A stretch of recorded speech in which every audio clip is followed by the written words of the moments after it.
as a kid, you mentioned you just felt different and you ended up starting your first business at 11, selling candy at your school. So, my question for you is which beliefs did you pick up around that time that really shaped who you are today? Yeah, so growing up, I grew up as a brown kind of guy in a white neighborhood, and so all my friends were white, and I didn't grow up with like that high like economic class at all, and so I realized very quickly that a lot of the things that my friends could relate to and resonate on, I was just different to that. So for me, wanting to, I guess, fit in a way and be able to have certain freedoms that they had, I realized that I would need to do that myself. And so that was the belief I learned very quickly, is that if you want to create, if you want something in your life, you have to figure out a way to create it. You can't expect anybody to just give it to you. And I'm super grateful that I never was given things with a silver spoon. Otherwise, I wouldn't have developed that shift in belief. I guess part of it came from my dad. He came over from actually Africa to the UK in the 70s, with going from living a really wealthy and comfortable life to having to leave everything behind and come back, start from scratch with zero, like less than zero in the UK. Holes in his shoes, worked 12 hours a day, building his businesses just to be able to like send us to school and provide for the family. So I saw that, and I saw that how he was able to do that, and I guess part of me just wanted to be like him. And so that was why I started just selling sweets in school. It was just to be able to have a level of freedom. And I realized through doing that, I was able to also gain some level of, I guess as an 11-year-old, some level of like status on the playground, right? By doing that, it gave me some kind of identity. I'll never forget one of my friends. He, I don't, you probably don't remember MySpace, but it was like one of the first forms of social media, like before Facebook, kind of like Facebook, but different.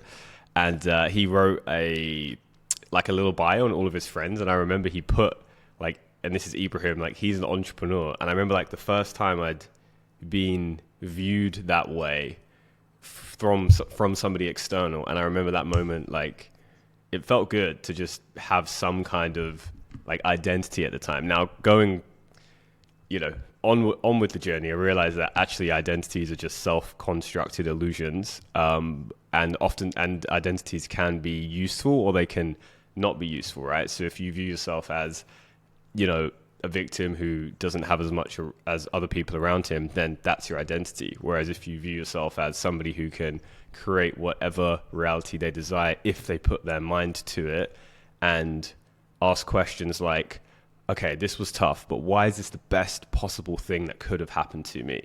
And if you ask the right questions to yourself, your mind will actually give you answers to that. And then those answers are things that you can then take and actually execute on. And so, yeah, I guess that's kind of how it started for me. And it just gave me, more than anything, I guess, just a sense of belonging, which I think is what we all really deeply want, like when it comes down to our deep psychology. For sure. And you were talking about the identity and how our identity is pretty much whatever we make it. That's definitely been a recurring theme on this podcast, but I really want to go deeper into your take on it because I know that you've just gone so deep into mindset and spirituality, and a lot of your points, which we're going to go over in this podcast, I think are super interesting. So how has your identity shifted from back then when you were a kid starting your first business to now when you're living in Bali and you've got your business and you're really making an impact with all of your... So your identity is constructed by a few different things, right? There's your surroundings, your environment. They will tell you things about yourself, about the type of person you are. So for example, if you grew up following a religion, right? That religion will be part of your identity. Now, I personally grew up with a Muslim dad and a Christian mom, and they said you can pick. So essentially, they said you can choose your identity, right? Not in the same words, but that was the outcome of it. And so I decided to be neither then, because I didn't want to take on an identity. It just, something inside of me, it just didn't feel right to do that back then. And so there's been all of these moments. There's always these moments in your life where you can essentially choose and select your identity. Now, what also happens is that you can take on identities that do not serve you, right? And they're essentially identities that other people give to you. Well, like I said, whether it's religion, whether it's from your parents, whether it's from being a smart kid in school or a dumb kid in school, right? These are essentially all identities. And what are identities? They're essentially just stories that we tell ourselves, right? And where do these stories come from? Well, they come from thoughts in the mind that other people, like that are created by other people. So for most people, their identity is not actually chosen by them, right? I had a realization, like in school, I had a nickname, like people would call me Ebs as like a nickname, right? And then it was only 3 or 4 years ago that I realized I didn't choose that identity, right? My name is Ebrahim, and it actually has a deep meaning behind it, but I never chose to be called that. And I realized even just by shifting that and choosing to go by my actual name, which is Ebrahim, it was an identity shift, right? And so basically, how did I go from like there to, making over 7 figures in an agency, creating, time, location, financial freedom, living this lifestyle? Well, the main crux of all of it was the ability to shift identity. Because if you stay stuck in the same paradigm and the same identity, it's really, really hard to take actions that are going to get you to where you want to go. You have your current situation, which is where you are right now. What is your surroundings? How old are you? What do you aspire to do? What are you doing? Like, who are you surrounded by? But then you also have like your ambitions and where you dream of being.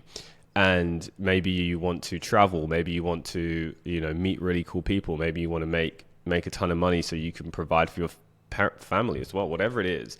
There's these 2 different identities that are playing out. And so there's like 2 really main routes to shift and to get to where you want to go. There's the linear way, and then there's the non-linear way.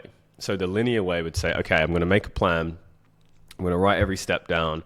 I'm just going to take action towards it every single day. That could be, for example, like an example of where that happened in my life is when I was at university. I basically had the decision of, okay, do I go and now use this economics degree that I've got and go and become an investment banker? And I know that by the time I'm 60, I'll be earning 200, 300, 400, 500K a year. I'll hopefully have a family if things have gone well, and I'll be able to retire and start enjoying my life. I know what that path looks like because it's very clear, right? Best case scenario. But then there's also this other path where actually I can go and start a business. Actually, I don't know what that path looks like. It's the unknown, but I do know what that other path looks like. So most people would say the risk is taking that part, not taking that path that you've just invested a lot of time and money into. But to me, the risk was taking that path and then knowing what the outcome would be and not wanting that outcome, right? So I chose to shift my identity to that of somebody who's going to make it happen, be an entrepreneur, all of these things. And in order to do that, it required taking action that actions that were uncomfortable. Like you said, right? You're traveling right now. It's amazing because you're growing from it, but there's also discomfort in doing it. Well, anytime you choose the discomfort, you're actually stretching your identity because it's outside of your comfort zone. You're cracking your ego and your current sense of self to be able to expand. And then when you do it, you then realize like, whoa, like I can do that. And then what happens is you provide yourself with evidence. And when you get that evidence, you've now shifted your identity because who you believe you are and what you're capable of is actually different from before. And so the non-linear way to, if you want to grow rapidly, is just to, first of all, really don't just like set the goal, choose a goal that is so much bigger than what you think you can currently attain that you almost don't believe it. Because if you know exactly how you can achieve your goal step by step, it's not big enough because it's not actually going to stretch you into becoming a new version of yourself to then go and achieve that goal. Okay? So the purpose of having goals is not just to achieve the goal, it's actually to like basically force you to become a new, greater version of yourself. And through that process, there will be struggle, there will be discomfort, there will be fears that you have to face. And that is an essential part of the process to grow and shift your identity. And then once you do that, you now develop new thoughts, new beliefs about who you are, new stories because of what you can do. People now literally view you in a different way. By the way, this is one of the beautiful things about traveling, is that it's a lot easier when you change your environment to then change your identity, because the people who you're now meeting don't know the old version of yourself. They're not viewing you in that old way. They're now just viewing you for whoever you present yourself to be. So it's a really big hack to get into new environments and stuff like that, because you can you instantly get that feedback of, okay, yeah, this is who I am. And then you remind yourself, and then because that's who you are, that's how you act. So that's like a bit of a mini masterclass on identity shifting and how I did it. But it all just starts with having a like very clear, big desire and goal, and then just asking yourself, who do I need to become in order to get there? And then just start acting from that future version of yourself instead of the past version of themselves. Because so many people get caught in the past, in the old version of themselves. Well, guess what? That old version of yourself, or even the current version of yourself, cannot achieve the goals that you want, because otherwise you'd already have them, right? You'd already be there. And so all you have to do is shift into your future self, that future identity, act from there, and then you'll move forward at quantum leaps, so much faster than you could ever have possibly imagined doing it the other way. Okay, so basically choosing a very big goal that you care about, and then the process of working towards that goal will just force you into a new identity. Essentially, yeah, it's a really good place to start, because it's just like, by having a big goal, it reduces a lot of the pathways that you could take, right? Because if you want to make a big leap forward, there's actually very few pathways to get there. It's like, you'll probably realize that it's not just about the how and what you're doing. It's going to be about who you're doing it with, right? It's going to be a big part of it's going to be around like the relationships you have, the mentors you have, the people you choose to bring on your team. Like, all of these kind of things are going to be what help you to make big jumps forward, right? Taking a risk and getting a plane ticket and going somewhere else. Like, these are kind of things that are just going to shift up your environment, because there's I always say, like, your internal state equals your external reality. And so in your internal state, there are three main things that affect it. There's your thoughts, feelings, and environment. And now what we're talking about here is predominantly environment, right? Shifting your environment, where you physically are, who you're surrounded by. And that's basically how you can just friggin' time hop and through realities and make stuff happen. Just honestly, like, a lot, like it seems impossible to the people around you when you do that, because you just move so fast.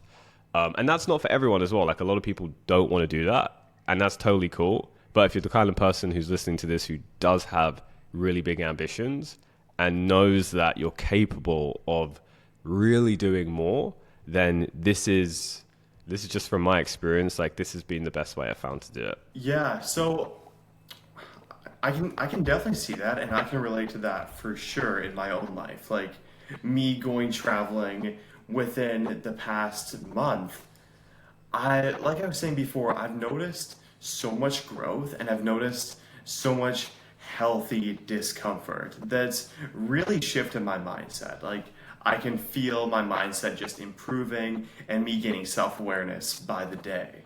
So something else I want to touch on when it comes to identity is, I think a lot of our identity, or probably most of it, is unconscious. Like, we don't actually realize that we think of ourselves in a certain way, or we have a certain belief. My question for you is, which unconscious limiting beliefs or parts of your identity did you have, and how did you end up getting rid of them? So I wouldn't say it's about getting rid of them necessarily, because some unconscious beliefs can serve you, right? If you grew up with, say, like, your goal is to be an entrepreneur and you grew up with an entrepreneur dad who taught you all the ropes of what it takes to be a successful entrepreneur, those are probably going to be unconscious to you because you've just watched him. But those beliefs are really going to serve you, right?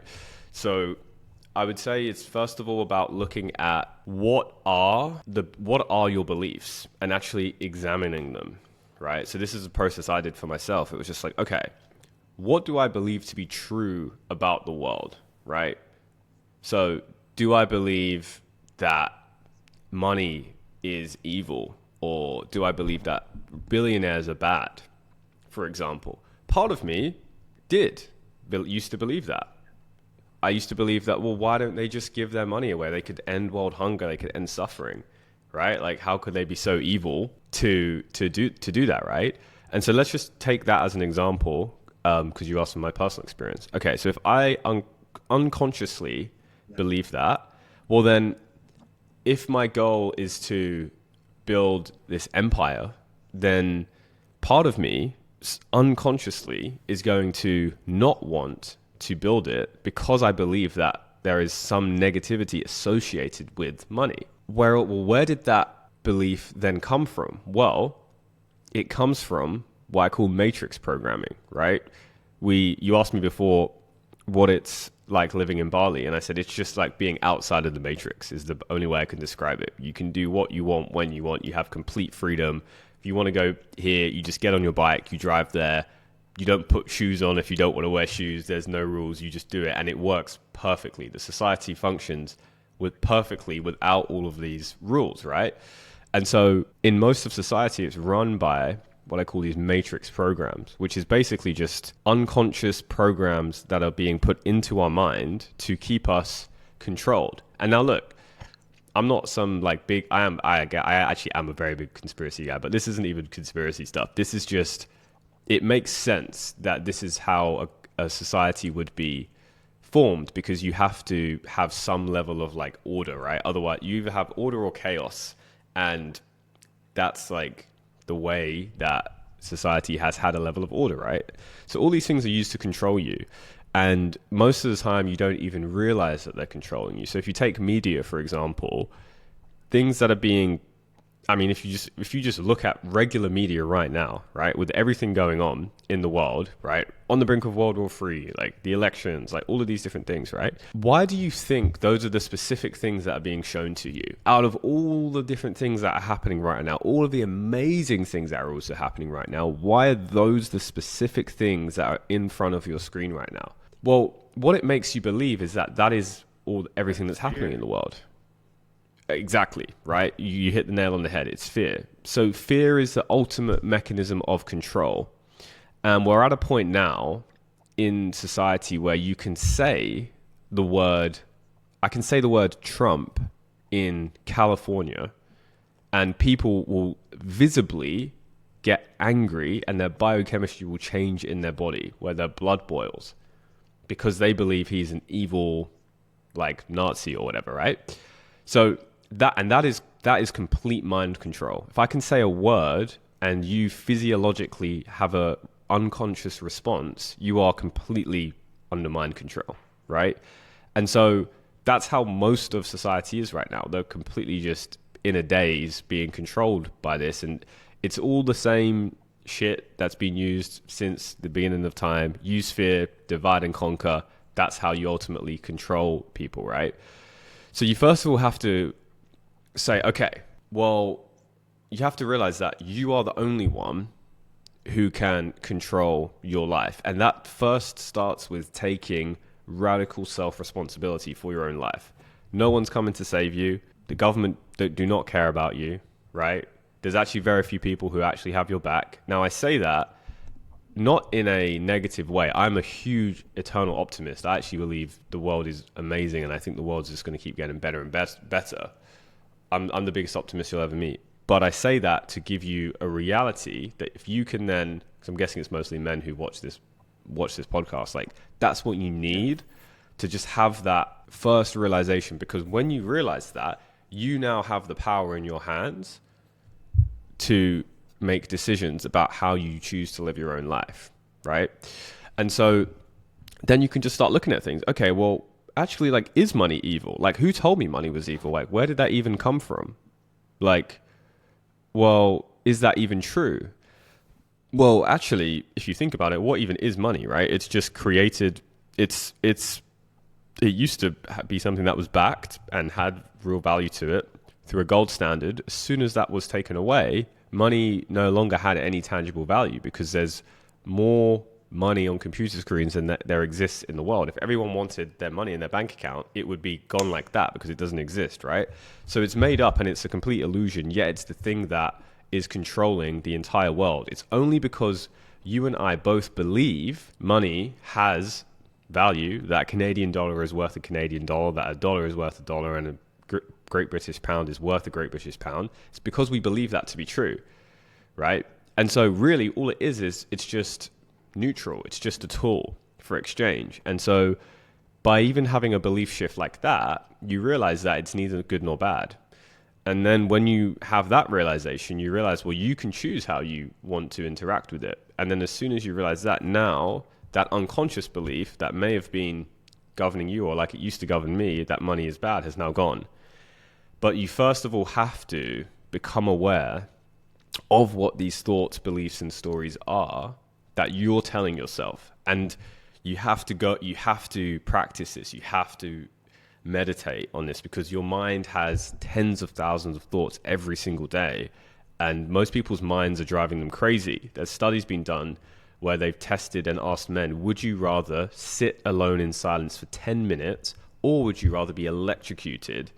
And most men said they'd rather physically be electrocuted than just sit by themselves, right? That shows how fearful people are of their own thoughts and their own mind. And it's why a lot of people have resistance to awakening, because it's not actually a fun process, right? It's actually when you become awake, choose the blue pill or the red pill. Once you choose, you can't go back and unsee it. And so we're in a place right now in the world where people are awakening rapidly. People are waking up. COVID was like the best thing that ever happened because it just made people realize, wait a second, we're physically not allowed to leave our house. Wait, what's going on here, right? It snapped people out of the days they woke up to what's really going on.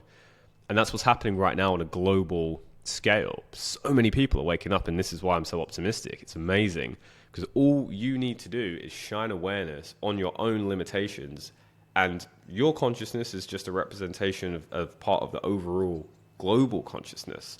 And as soon as you do that and you wake up, you become free, right? It's not just about the external freedom. By all means, you need to make money. You need to have time, location, financial freedom. It's super important. You need those basics, but you also need to become internally free from the matrix program and the slavery that's in your mind, so that you can just wake up and instead of feeling anxious, instead of feeling like doubtful about, are you going to make this, instead of comparing yourselves to other people who you watch on social media, you can just feel peaceful.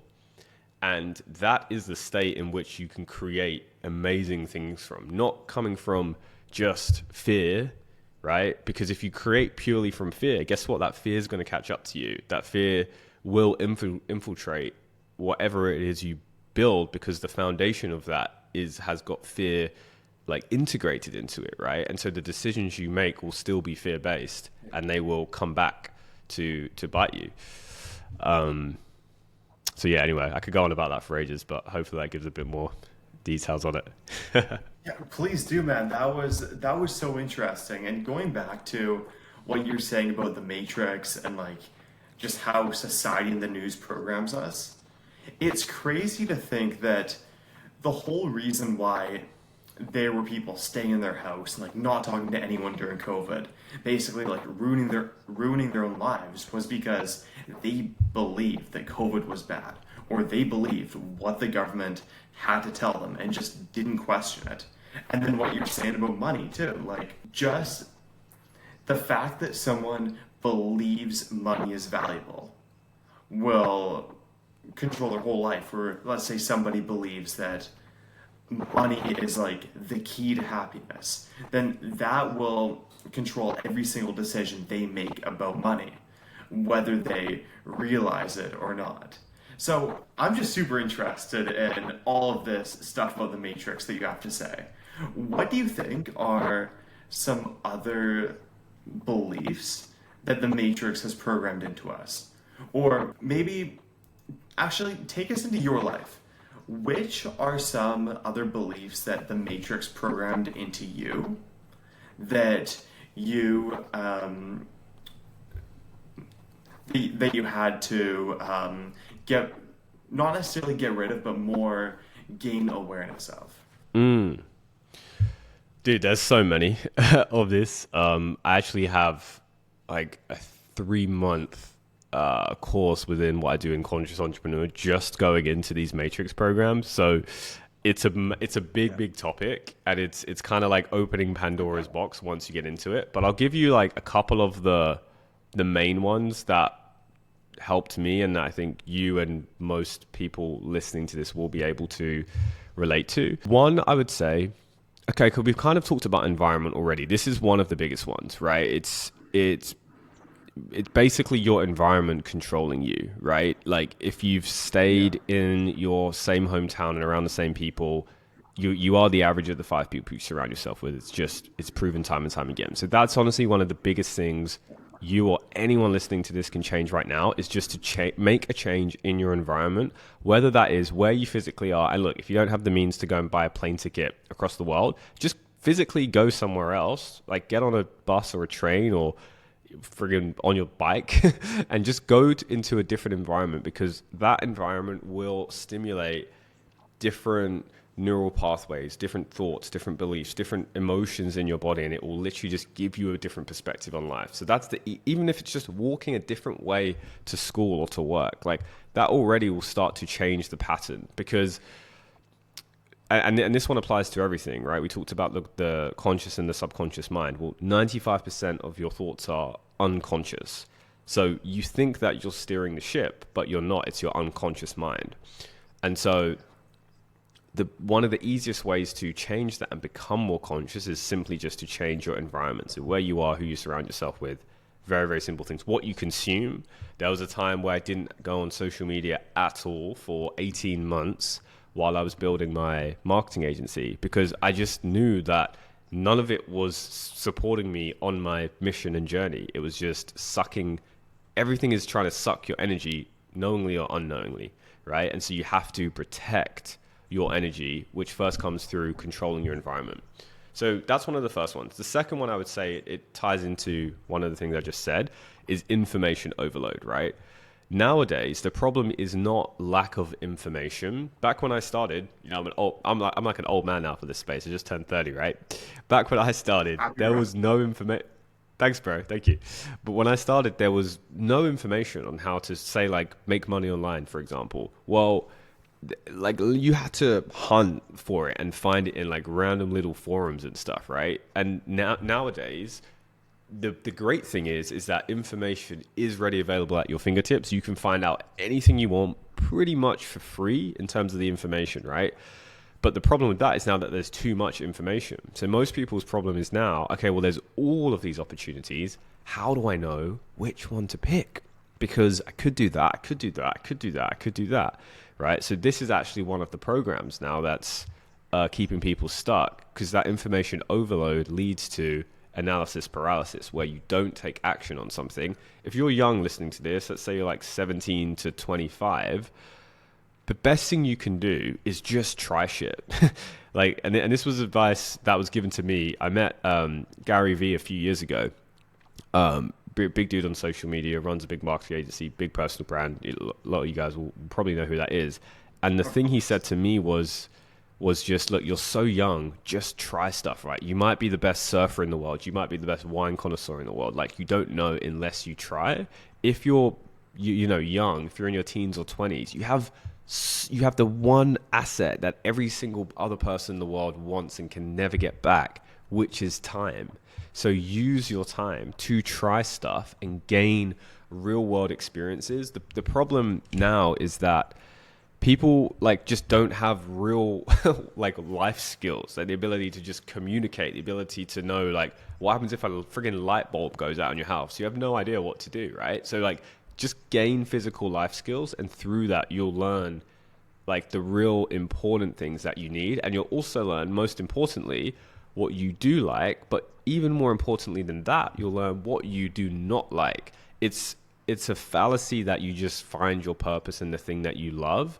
Just somehow you have to take a more practical approach to it nowadays because there's so many options. So you have to figure out what you don't like. So I did, selling sweets in school. I did Forex trading. I did drop shipping. I did selling shit on Amazon. I did, running a marketing agency, working with hundreds of different clients. And now I coach and mentor people because I've, through the accumulation of all of those life skills, going on a spiritual journey for many, many years, right? Through all of those skills, I'm able to accumulate those and put them into what I am best at, what I believe God put me here to do, right? Which is to help others on their own journey. And so I only know that now because of the life experiences that I went on, which just ultimately came by trying stuff. Okay.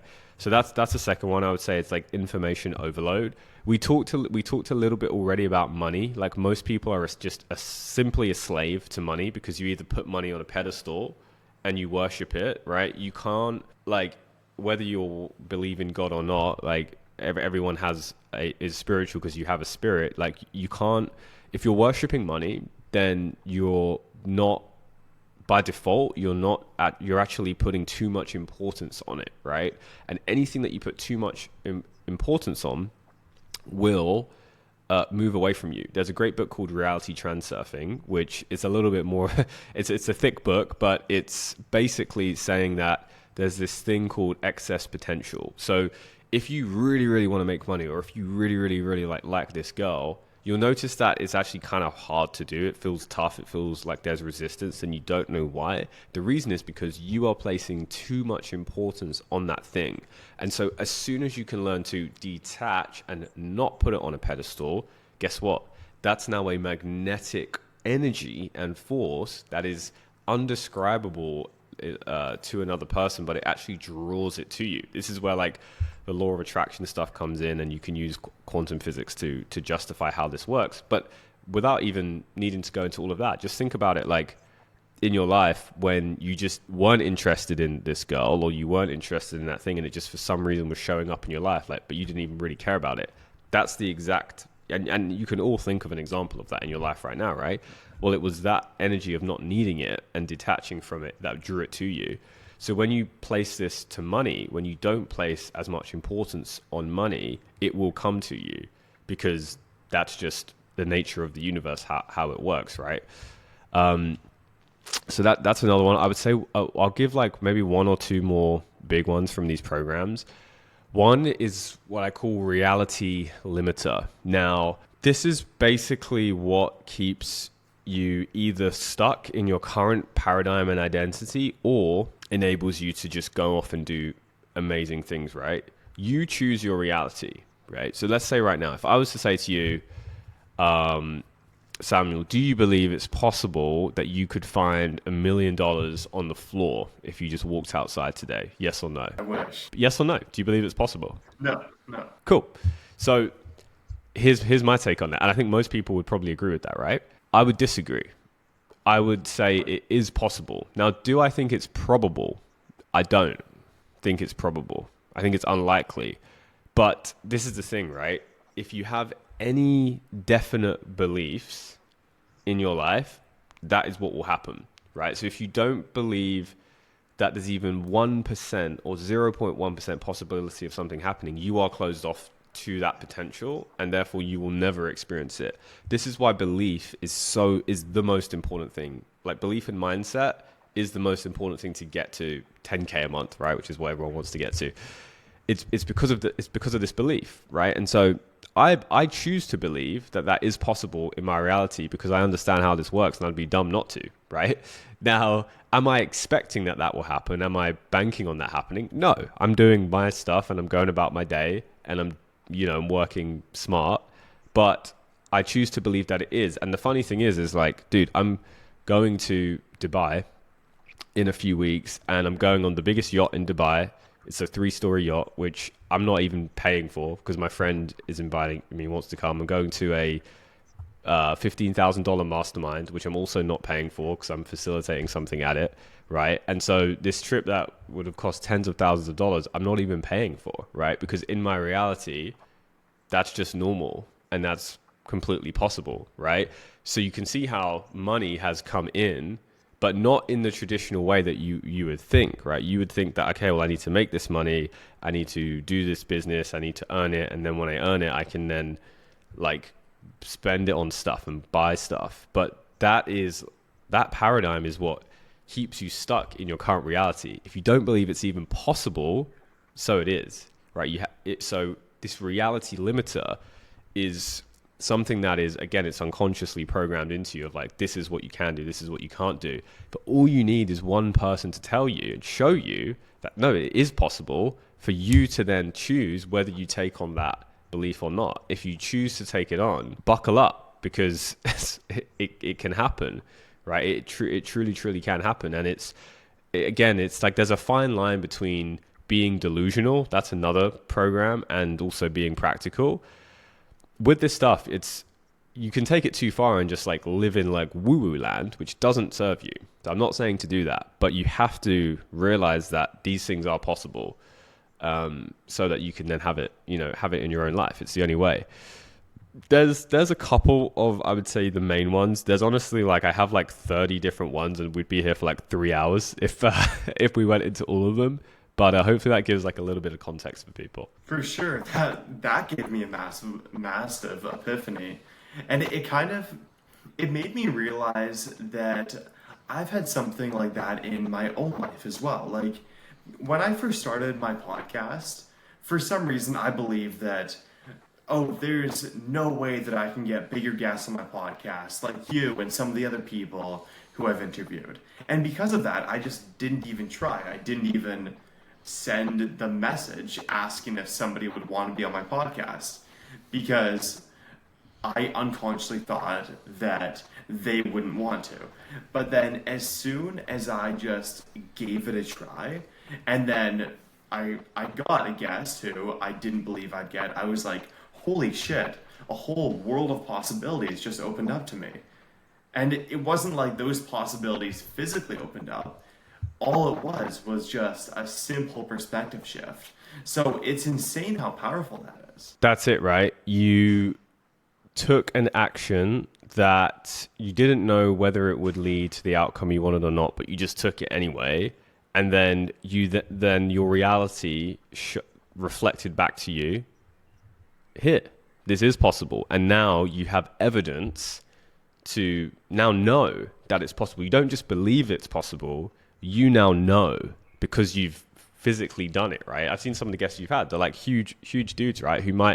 Most people would think, oh, they'd only go on podcasts with, millions of subscribers or whatever, but you've done it. And so you are now an example to yourself and others of what is possible. So now the question is, what else is possible, right? If that literally like broke your reality, what else is now possible? And then it's just a game of like, how much fear can you overcome to just take the next quantum leap forward? And then you just keep stacking them on top of each other, on top of each other, on top of each other, until you look back and you're like, whoa, like where you were a year ago, you just physically don't even recognize that version of yourself. Like because your identity, coming back to, I guess, the theme of this podcast, has completely shifted, right? And that's the amazing thing, man. And I'm just going to give one tip, because I feel like because of you and the actions you've taken, you probably also have people listening who also want to do big things and are also, dreaming big and wanting to make impact and stuff, right?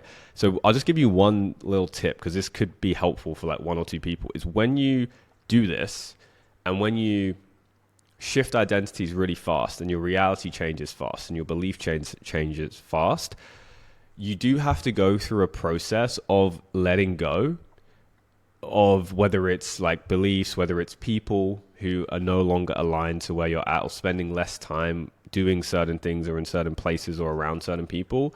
And that process, if you're at the very beginning of it, can sometimes be a little bit uncomfortable, because you're essentially like like it doesn't feel good to let go of things initially, right? But that is an essential part of the continual growth process. You have to do it, and it's not from some egotistical place of you're better or anything like that. It's nothing like that. It's just at every level that you shift up, there's going to be a new playing field. There's going to be new people in it, new places, new opportunities. And so that's also part of the process. That's something that I wish I knew earlier on and would have made it a lot easier for me to do. And sometimes it means realigning relationships, sometimes even ending them. Like I've had to do that 1 or 2 times in my life, and it's you can do it from a loving and caring place. It doesn't have to be a bad thing. And actually, through doing that, what you do is you become an inspiration to those people around you, and you give them the opportunity to do the same. They're either going to look at you and be annoyed or upset or judge you for what you're doing, and it's nothing to do with you. 0% to do with you. You are just a mirror to people around you of their unfulfilled potential. Now, there's 2 types of people. One person's going to be annoyed by that and talk behind your back and shit on you. The other person is going to say, whoa, like Samuel's doing this. That's incredible. I'm inspired by that. I want to do that too. And they're going to go and level up, and they're going to come on that journey with you, right? But regardless of which path they take, that has nothing to do with you, right? So just remember that by going on this path, you're also giving other people that opportunity to come with you or not. And don't be held back by the people who don't want to come with you. That's okay. So I just wanted to add that little caveat in there because it will help like a couple people who are going through this as well. Definitely. Have you read the book 10x is easier than 2x?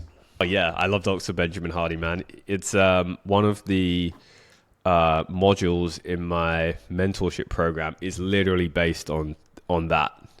It's extremely profound model of thinking and goal setting. A couple of the things we talked about at the beginning were even like some of it was based off of his philosophies. Yeah, totally. Yeah, man. Like I was gonna say, pretty much everything you said there really reminded me of the book. And tying into what you were saying at the start about about setting like a massive goal and then that shifting your identity, that was kind of what the book talks about as well, because it's like if you want to reach a 10x goal, you gotta let go of everything in your life that's currently 2x. Like it might be kind of good, but it's not great. It's not really going to get you to that next level. So you were talking before about detachment, which is a topic I really want to dive into some more, because I think it's a super important thing to understand. And also I find a lot of people don't truly understand what detachment means, or maybe not a lot of people. I know myself, when I first heard of the concept, I didn't really understand it that well. I thought detachment meant not caring about your goal, but I didn't know that it meant more like still caring about it, but more just being less attached.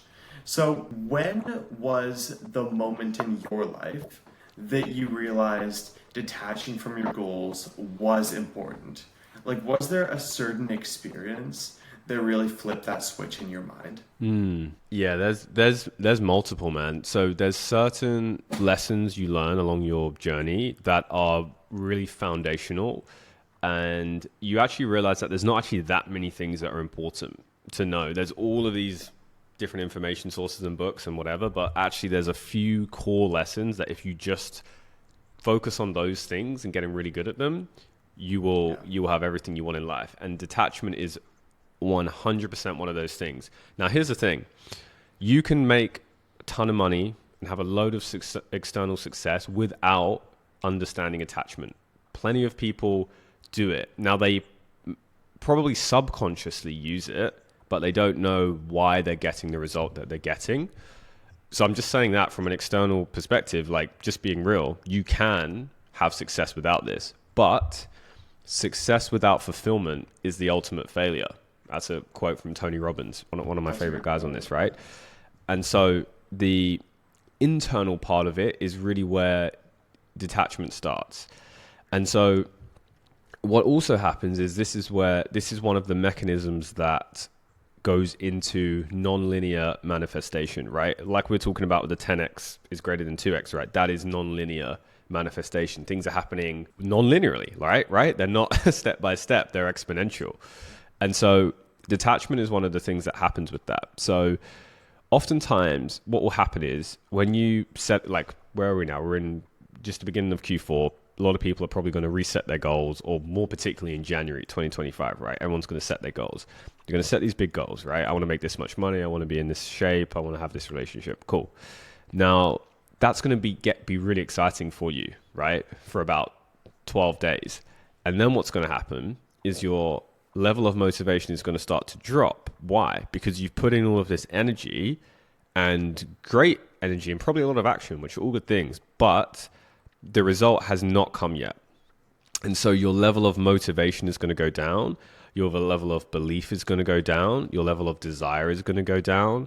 Your level of just even thinking like, is this even possible? Do I really want this? All of these questions are going to come in to the point where you're just still your old self, right? You're still your old identity.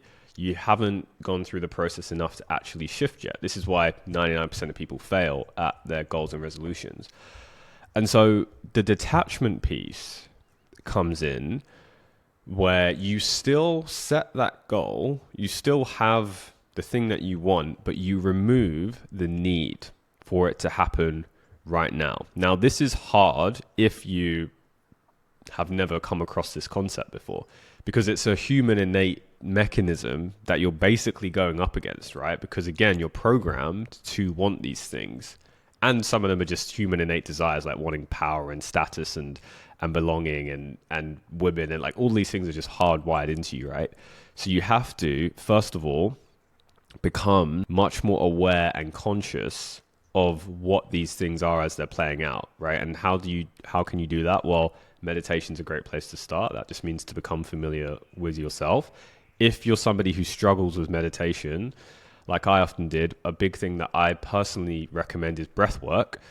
The reason I prefer... Listening to your podcasts and your work has really inspired me to do it. Dude, what I'll do is I'll drop... So I created a morning breath work that also helps you just manifest your reality for the guys I mentor. I'll drop it here for you. It'd just be a Google Drive link so people can just use it. No email or any of that shit. They can just try it.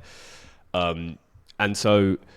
the reason why breathwork can be really powerful is because oftentimes with meditation, which is a very powerful tool, but the problem with it is if you're still just thinking a lot and you can't get past that analytical mind, then you're not really getting as much benefit from it. You are getting benefit, but it can take a really long time. I'm all about doing things, you know, the quantum, like faster way if possible. And so breath work is a way to do that because it essentially gets you into the state that you want faster, because it's really difficult to be in the mind thinking while you're doing this deep breathing practice. It's really hard to do both. Yeah. Near on impossible, right?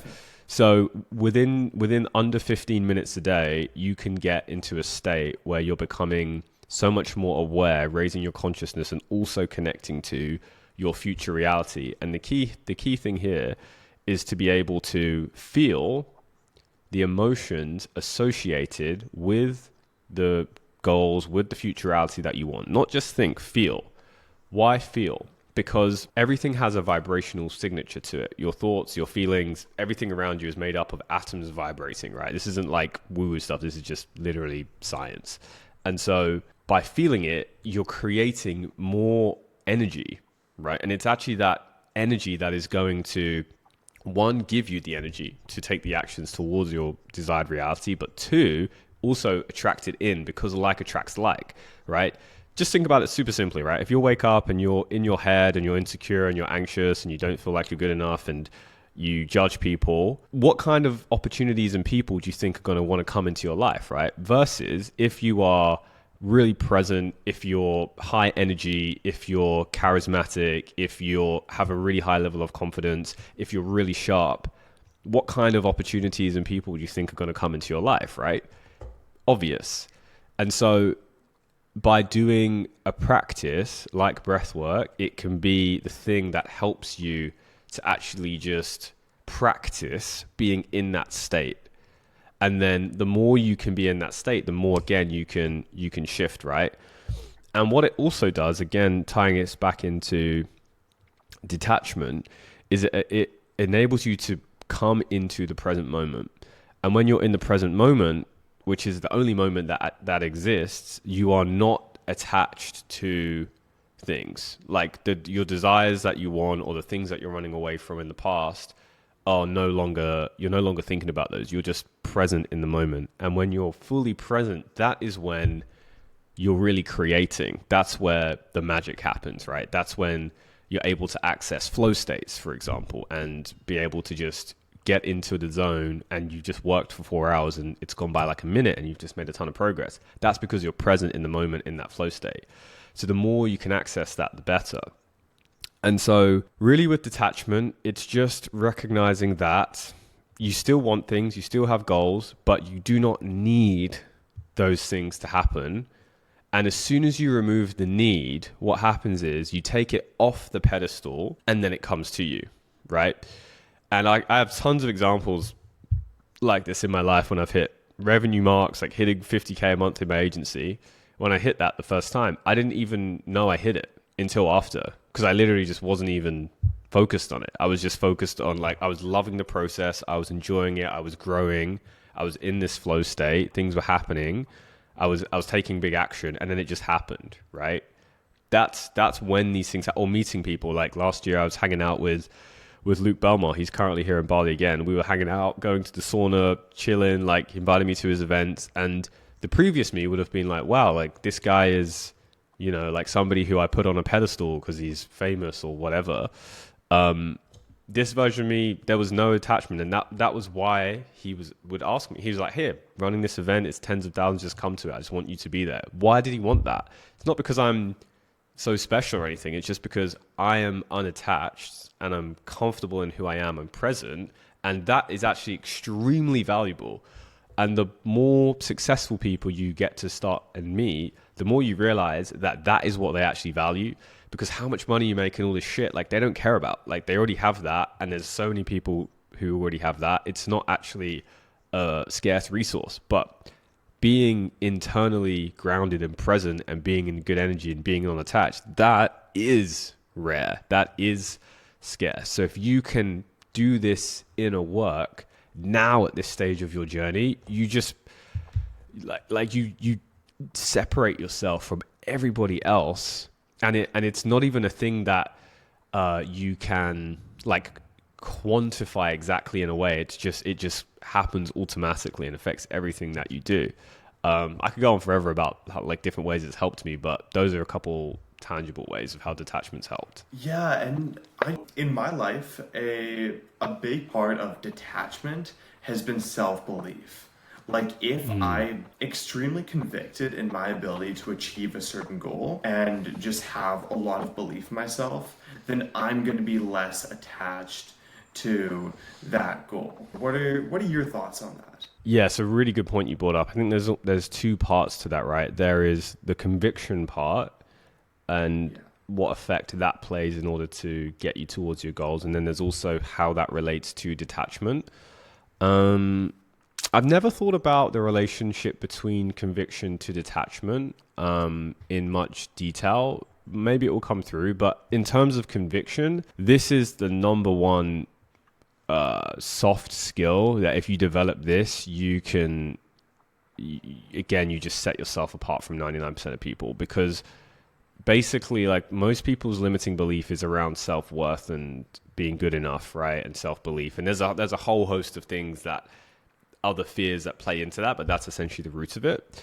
And so if you can create conviction, which it really, like, isn't that hard to do, even if, like, say you're just starting out and you don't have much experience or skills yet, it's like all you have to do is look at things logically. Like, I'll give an example with me, right? When I was starting out, I was building a marketing agency, and the guy's course I was going through was a guy called Ty Lopez, right? OG guy, the Lamborghini dude from the YouTube ads, right? And the course itself was not very good, right? In terms of the information in there. By today's standards, you'd be like, that was terrible. But what was in there was thousands of kids and younger than me having success with this course.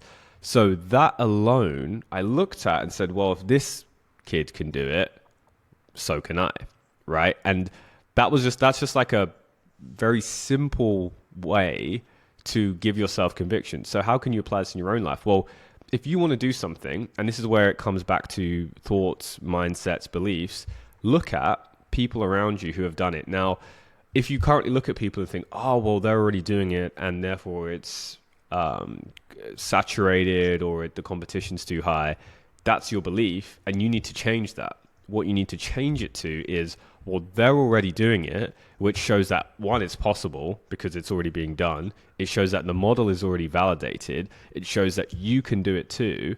And you've already got a proven path to get there because you can model parts of what that person has done. So that's great. What you do not want is to be doing something and no one's ever done it, because the chances are you're either a 200 IQ genius who's just discovered something new, or the idea is terrible because there's a reason no one's doing it. And it's probably the latter, just to be real with you. So you want to look for people who have already done what you want to do, because it proves that it's possible. And then here's something that's really helpful for you to do. Look, whatever you want to do, and let's just apply this to, use an example of business, right? Well, if you want to create a business or you want to do a business in a certain direction, first of all, look at, have people done it successfully? If so, yes, fantastic. That's number one. That's the first bit of confirmation you need. Number two is, how big is the market that thing serves? Because the bigger that market is, you realize the bigger the opportunity is within it. And then all you have to do is just do some simple maths. Well, how many people are doing this roughly? Take a guess. How many people are there who need this? Oh, wow, there's this huge gap between it. That's all you need to get started with conviction, because you know that there's this huge gap, and all you're doing is solving a problem in that gap, and then you just take steps towards it, right? That's a really simple place to start. And the more you can find people who you relate to, who have done it and are similar to you, and they've done what you want to do, and you also agree with their values, just the better, because there's just going to be more alignment in there. And then what I personally did was, when I was at university, I found a mentor. He'd already built an agency. He'd grown it to where I'd want to grow it to. So he didn't just have the external success, but he also had, an amazing family. He was in great health. He was making a lot of impact to the community. So he also had the internal part, and I was able to learn from him and get him to mentor me. And that's just another way to instill that belief inside of you, because when I was starting my own agency, I didn't know if I could get results or not. I didn't know if I could do it or not, right? And it's a common problem a lot of people have when they're new to starting in a business.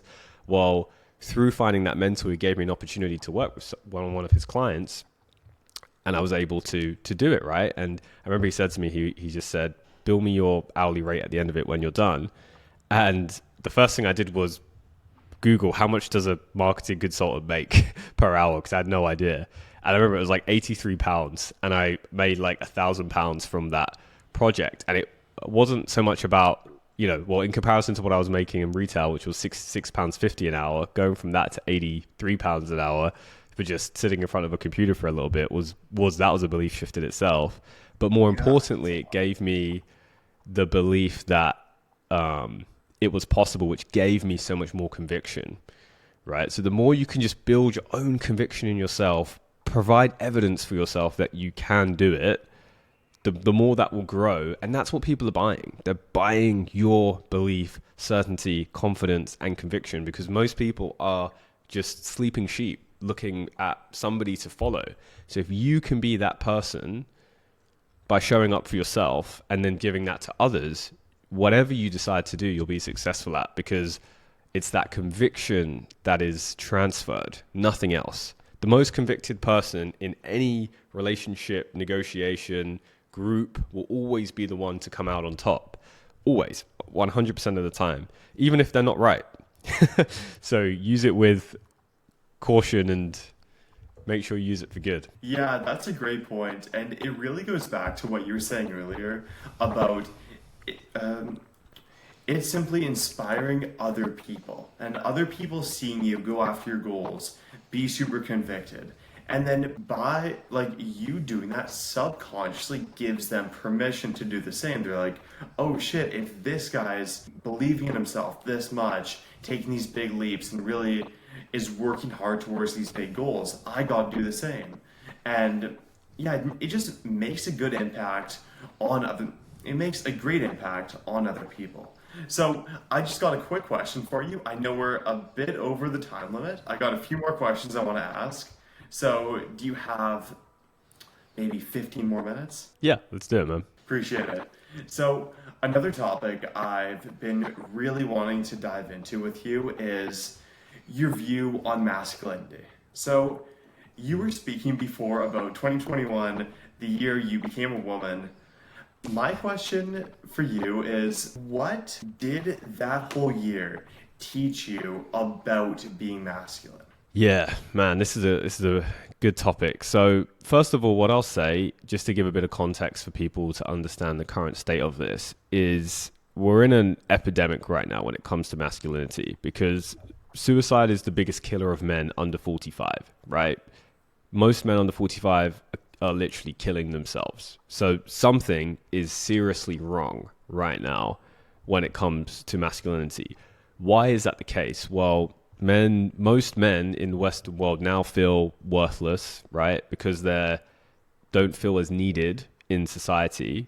And a big part of that is because now women are, like, in terms of higher education, smarter than men and earn more money than men, right? Now, I'm not saying women shouldn't do that. They absolutely should, right? I'm all for equality, but it's created a gap where women now don't need men in the same way that they used to. So there's this big pocket of men who are just confused, right? Like, they used to know their role in society and now they don't. And this is why this whole pendulum has swung in the last few years to, like, the Andrew Tates, and that message of traditional masculinity has really penetrated a lot of young men. And there's a lot of pros to that, but it's basically, what that's saying is the answer is to go back to how things were, which isn't really the answer. We never want to go backwards. We want to evolve, right? And so it becomes a little bit more nuanced with this balanced view of masculinity, which is like, okay, you still want to work on yourself. You still want to be a provider. You still want to, be a protector. You still want to be in good shape and have these, like, traditional roles of masculinity, but you also need to realize that women have also evolved a lot in terms of some of those things. So we're now at a much more, we're at a place in society that we've never been before. This is why, like, most people are single right now, and, like, people who, like, men can't find dates. Women are, their biggest complaint is that there's no masculine men because they themselves have become more masculine, right? So we're in this weird place in society where no one's really figured it out right now. To me, the answer is to really just double down and focus on yourself and becoming the best version of you. Not to say I want to go back to how things were, and not to say that women should be the ones, like, should be in the driving seat, but actually to find a way where both genders can evolve together, right? And it's this evolution of relationships now that we're going into this new phase where it's like, it's not just that only the man leads and the woman stays behind. It's not that the woman's the breadwinner and the man stays at home and takes care of the kids. It's that both people have the choice and ability to do all of those things, and then both people consciously can choose what roles they want to play, right? And this is like, takes a lot more internal work from both people to get to this understanding, but I believe that's a really great path to take. And right now, I think a lot of men, they've listened to the Andrew Tates and it's motivated them to go to the gym and get in shape, but then they're also missing, like, a huge other piece of the puzzle, which is this: like, most of them probably don't just want, like, some woman who's just sort of sits behind them and looks pretty in the background, right, and just cooks the food. It, like, sounds nice to your ego, but it's actually not what most men truly want. If you, like, deep down want it, you want a woman who you really respect, who's also an intellectual counterpart, who's also loving, right, who could also be a mother for your children in the future, who is pure, who is spiritually evolved. this is the point in society where we're at, where it's like that hasn't been the case up until now, and this is now what's possible. So it's interesting for guys like you, because your age bracket is now exposed to this level of awareness and consciousness where you're essentially going to be like the first generation to actually like truly live this, and for this to be like the new norm in society over the next 10 to 20 years. So it's an exciting time, but it requires a lot of inner work from both people to get there. So that's just setting the frame real quick, just so people can, and that's a lot of info, but just to set the frame. Now, if we go to my own personal journey on this, I was very much on the, do, grind, gym, make money, external freedom, be a provider, masculine side. And that was great to an extent, but I was missing a big piece, which is that I didn't know I could financially provide, but I couldn't emotionally provide in previous relationships. I didn't know how to support a woman emotionally. And here's the thing, by the way, if you don't think this is important and you think this is like a little bit fluffy, I literally have clients who pay me tens of thousands of dollars who've already made all their money and don't know how to be there for their girlfriends emotionally. So believe me, this will be a problem for you if you don't address it now. Okay. So in my own journey in 2021, I went through this period where I basically became a woman, right? I pretty much stopped working. I started doing yoga. I became pretty much like vegetarian. I was just doing flexibility stuff, spiritual stuff all day long. And I basically, if there's like a masculine spectrum and a feminine spectrum, I was way on the feminine spectrum, right? And I basically like went through that to understand these more like feminine qualities, because things we've talked about today, like the letting go and the detachment, these are more feminine things to understand. They're more emotional based things as well. And what a woman really wants is, yes, she wants the guy, she wants the protector, the provider, the guy who can do all of that. But that's not actually the guy who she'll want to settle down with and have a family with, because she doesn't actually feel like safe and secure with that guy. Because when something goes wrong or he loses his temper because he doesn't know how to manage his own emotions, she's going to run away from that because she doesn't feel safe, right? So it's this more like EQ, emotional understanding part of yourself, that's part of the masculine evolution that I'm talking about right here.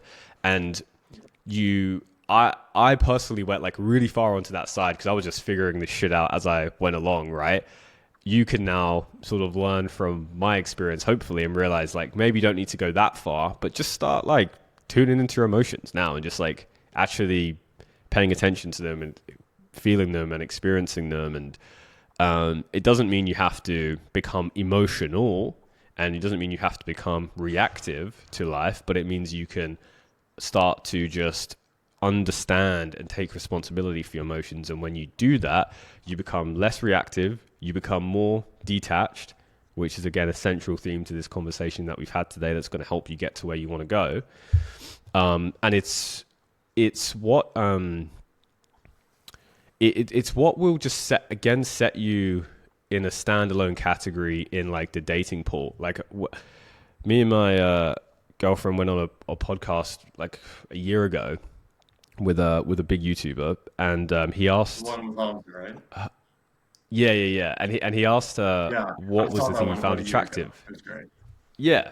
And he asked her, what did you find attractive in Ebrahim? And she just said his presence. Isn't that interesting? It was nothing to do with all the things that you would think it would be. And you can only, again, get to that by going through this inner work and things that basically everything that we've covered in today's day and age. So that's where we're at right now, man. And the last thing I'd say in terms of masculinity is that most men are lonely and don't feel like they have anyone to talk to. Find other like men who are also on this path and just create a weekly call once a week where you just come on and you just talk about like everything that's really going on, like tough and good, and just start cultivating that brotherhood now. because it's really, really important for men to have other men that they can actually talk to and be open with. And a lot of men will actually have fear towards doing that, or they'll say like, "Oh no, that's like fluffy, that's feminine, or whatever." You're just scared of your own emotions, dude. That's all it is, and I get it because I've also been there as well. It's just coming from insecurity. But when you can be open about these things, the guilt, the shame, the embarrassment, the insecurity, whatever it is that you feel deep down that you never want to tell people, when you can be open about it and voice it, it actually like, it's like taking off a backpack full of rocks. Like the weight that you're carrying, you can just let go of. And when you do that, you become free and you feel lighter, and it's like oh man, I just feel this relief because that thing is no longer holding its power over you anymore. So I recommend everyone to do that. I do that. I have like calls every single week just with like really close friends where we just have that open format, and it's the best thing, man. It's like the most, you can talk everything, business, relationships, what you're going through, like all the real shit, and that's the number one thing men need now. Yeah, I definitely agree. Like that's huge. Really finding some kind of environment where you feel comfortable expressing your emotions. So I know that's something that so many guys nowadays struggle with. How did you find that masculine group of people, just like that brotherhood?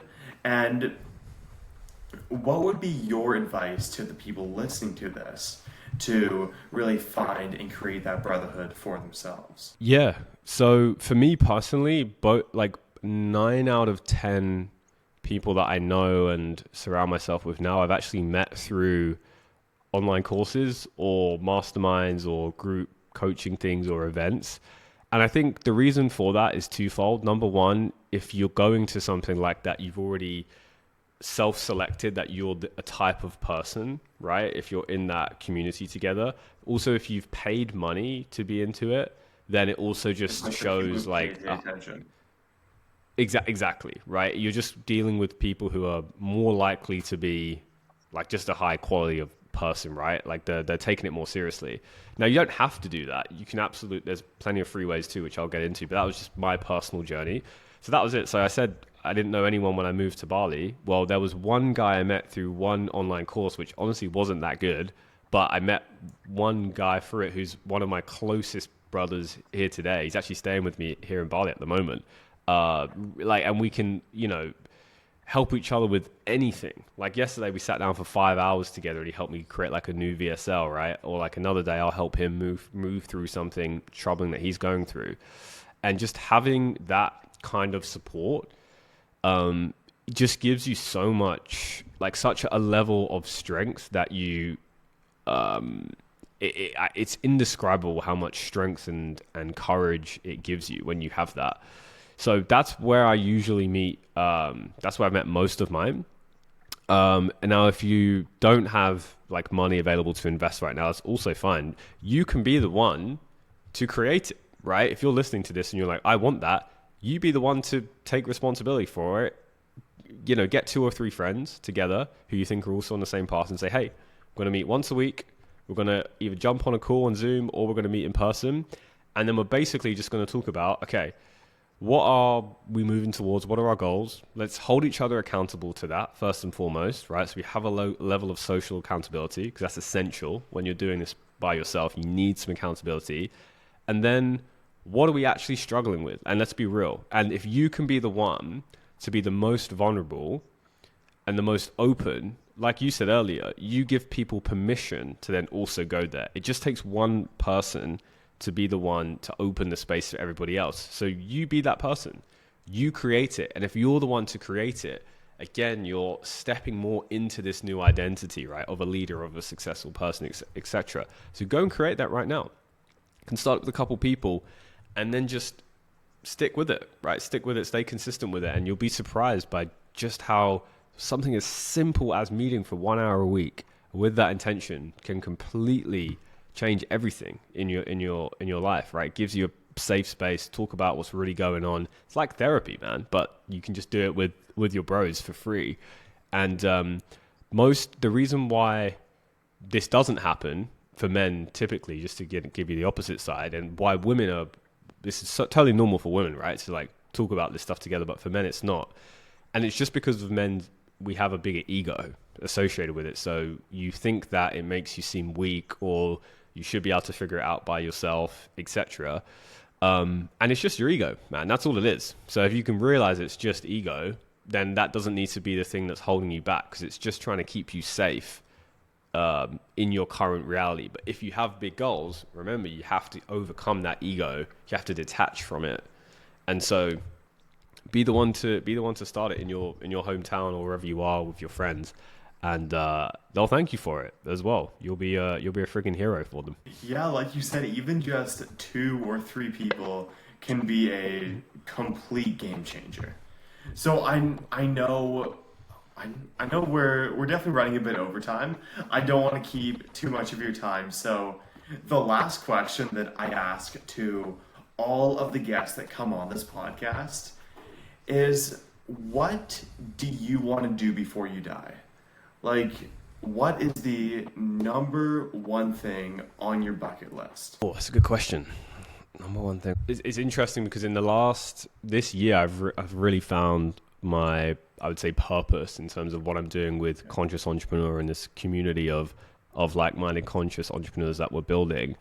What I would love to do before I die is speak on a stage, sharing this in front of 10,000 people.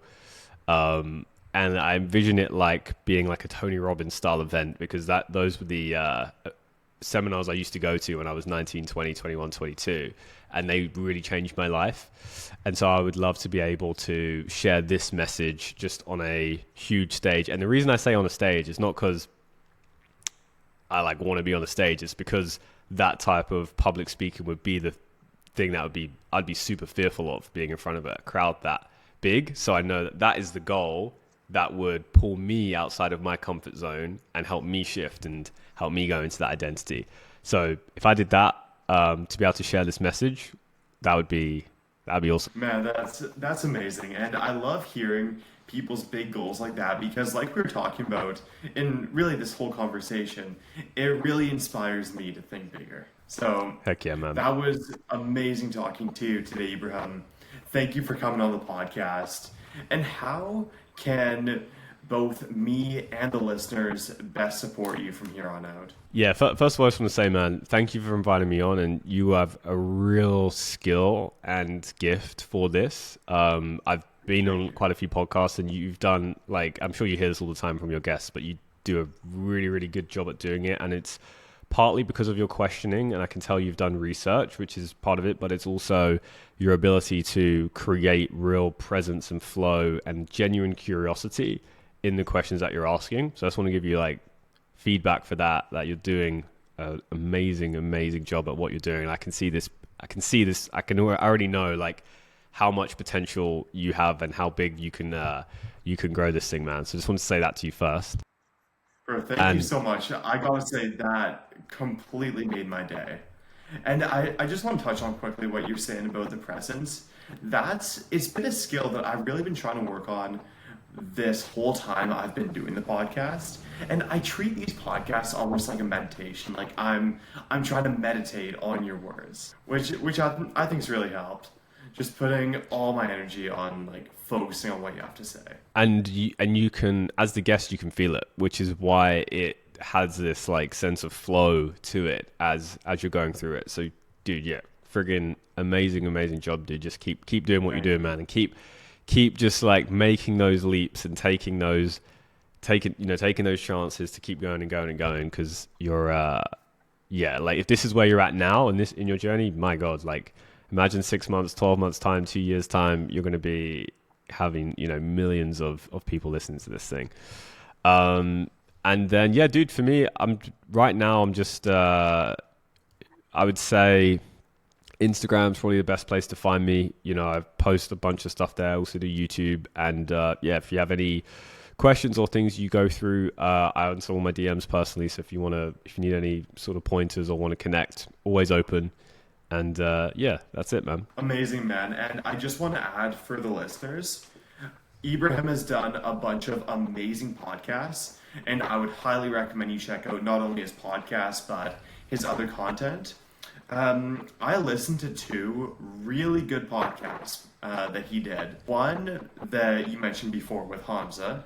I think you dropped a lot of value in there relating to relationships and masculinity, but you did a great 3 hour one with James Zander. So I'm gonna link that down below. The stuff you said on there was profound. And if anyone who's listening to this has any extra time, I would highly recommend you check it out. Anyways, I appreciate you being on. I appreciate everybody for getting to the end, and I'll see you later. Appreciate you.